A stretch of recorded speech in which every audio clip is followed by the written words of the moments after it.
है कि हम लोग कुर्बानी इसलिए करते हैं ना, ये एक मोहब्बत की नाम है कुर्बानी।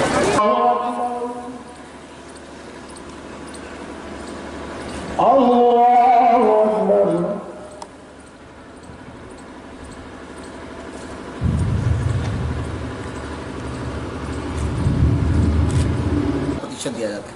क्या महत्व है? हमारे साथ अमर इमाम हाशमी जी हैं जो लगातार इस अवसर पर हमें हमारे चैनल के माध्यम से बताते रहते हैं। आखिर बकरीद में भी कहा जाता है जिसके पास कर्ज हो वो जो है सो कुर्बानी नहीं कर सकता है। क्या है इसका? एक्चुअली इसका मसला ये है कि जिनके पास जो साहिब जायदाद हैं, जिनके पास बचत है, उन्हीं को कुर्बानी करना है। जो अगर कोई चाहे कि कुर्बानी करना चाहिए तो कोई रोक नहीं है। ये एक चीज़ वाजिब उन पर है जिनके पास बचत है, उन्हीं के लिए वाजिब है, उन्हीं को कुर्बानी करना है। कुर्बानी करना उस चीज़ की कुर्बानी करना जो बड़ी प्यारी चीज़ है। हम लोग क्या कहा गया कि उसको कुर्बानी की जिसको आप पालते पोसते अपने हाथ से खिलाते पिलाते हैं। जाइए जो कुछ कुर्बानी हम लोग करते हैं मवेशी जानवर की, वो तो मेरा है नहीं। 3 टुकड़े में उसको बांट देना है। एक टुकड़ा गरीब मिस्किनों का है, उनमें आप बांट दीजिए। एक टुकड़ा जो बंद टूट छाट जो बचा उसको सिर्फ एक टुकड़ा रिश्तेदारों के लिए, पड़ोसियों के लिए, एक टुकड़ा से मेरा बचता है। हम लोग तो वो भी नहीं रखते हैं, उसको भी बांट देते हैं। हमें जो दूसरे के यहाँ से आता है उसको हम खाते हैं। हर इंसान को एक दूसरे का मदद करना चाहिए और इसी का नाम कुर्बानी है। कुर्बानी का ये मतलब नहीं कि कुर्बान ही करना है किसी जानवर का, वक्त की कुर्बानी भी है। अगर किसी की मदद करते हैं तो वो भी कुर्बानी है। किसी से अच्छा दो बोलते हैं वो भी कुर्बानी है। और किसी के लिए अगर आप सहारा बन जाते हैं तो वो भी कुर्बानी है। ये इशार कुर्बानी का पर्व हर्षोल्लास के साथ बहुत अच्छे वातावरण में मनाया गया। ईद उल अज़हा के बारे में थोड़ी सी जानकारी देना चाह रहे हैं कि ये हज़रत इब्राहीम अलैहिस्सलाम ने आज के दिन अपने बेटे को कुर्बानी दी थी अल्लाह के राह पे। ये कुर्बानी हम लोग अपने ईसार जज्बे के साथ हम लोग कुर्बानी बनाते हैं।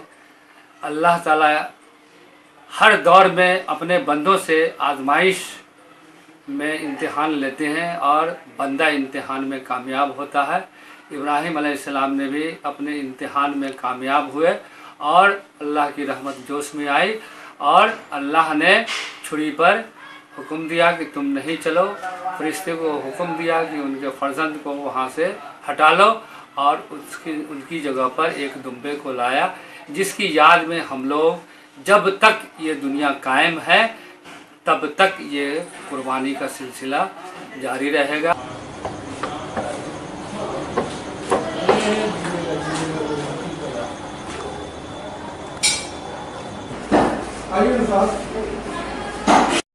तो लगातार हम आपको दिखला रहे हैं बकरीद के मौके पर जिनके कंधों पर जिम्मेवारी है वो लोग किस तरह बकरीद मनाते हैं। ताकि अभी जैसे डॉक्टर अंबर इमाम हाशमी ने कहा था कि जिन पर कुर्बानी वही करते हैं जिन पर वाजिब होता है, यानी कि जो कर्ज जिन पर नहीं है वो नहीं करते, लेकिन जिनके पास संपत्ति वो अपने तरीके से अपने कर्तव्य को निभाते हुए वो कुर्बानी और बकरीद मनाते। क्या लगता है कितने जिम्मेवारी के साथ अभी जिम्मेवारी बकरीद तो हम लोग जो भी कमाते हैं, जो हमारे फैमिली में मेम्बर हम हो गए, डॉक्टर बोलिया मेरी वाइफ हो गई, तो हम लोग पे कुर्बानी जायज़ है, तो हम लोग अपने लिए एक एक कुर्बानी बहुत महत्वपूर्ण है, लेकिन ड्यूटी उससे ज़्यादा महत्वपूर्ण है क्योंकि मुझे अभी भी मैं काम कर रहा हूँ, मैडम को अभी जा कर के काम करना है। अभी आपने देखा आपके सामने एक पैर जला पेशेंट आया, मैंने उसके लिए दवाइयाँ लिखी, मैं बोला कि मैं नहीं देखूँगा लेकिन मुझे जाके देखना ही होगा।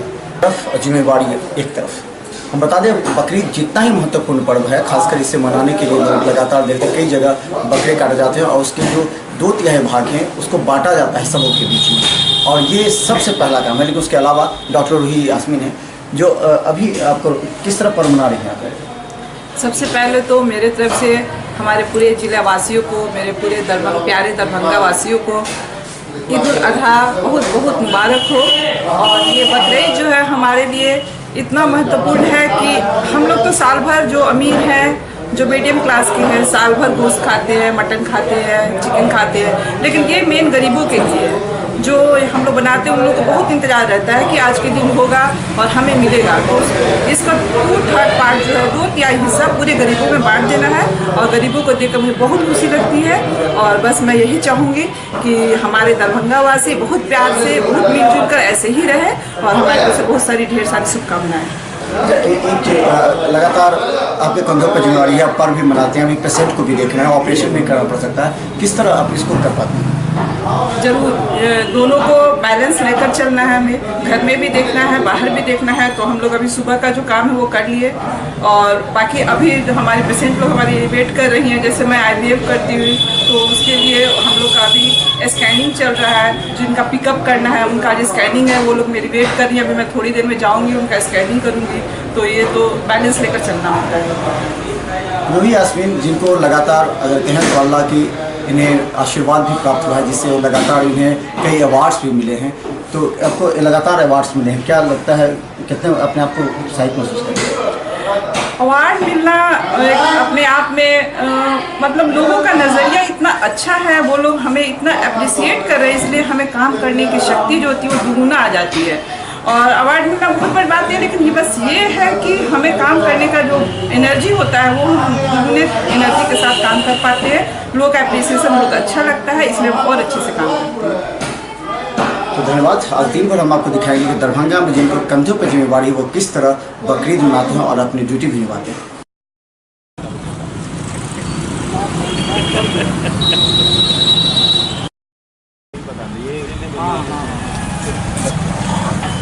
जमीन का ऐसा भी आप पूछे दूर दूर तक कोई रिलेशन है, कोई विवाद है, कोई अरे एक तो हम उसको बुलाए अपने बात को हली लगातार हम आपको दिखा रहे हैं बकरीद को लेकर के दरभंगा में जो माहौल है। हमारे साथ SSP मनोज कुमार हैं जो लगातार निरीक्षण कर रहे हैं। अभी सभी संवेदनशील जगहों पर पुलिस एडमिनिस्ट्रेशन की तैनाती की गई और जवानों को ब्रीफ किया गया है। सभी वरीय पदाधिकारी भ्रमणरत हैं ताकि जो जवान ऑन ड्यूटी हैं उनका मनोबल हाई रहे और शहर में व्यवस्था अच्छी रहे, इसके लिए सभी लोग भ्रमणशील। अच्छा, ये इस कहाँ इसको डिप्लाई किया गया है और इन चौक चौराहों पर? आज जो भी संवेदनशील स्थान है जैसे लहरिया सराय और पान थानों के एरिया है, आप देखते हो कि जहाँ भी जंक्शन है, जहाँ भी मिश्रित जनसंख्या है, सभी जगह है जो कोशिश लगातार संवेदनशील है। और हम बता दें आपको, लगातार एसएसपी भी ये गाड़ी है और इस गाड़ी से लगातार पूरा भ्रमण करें। पूरे दरभंगा में एक दिन पहले से पूरी पुलिस फोर्स तैनात है और हमें लगता है शांतिपूर्वक आज भी ये बकरीद पर्व मनाई जा रही है।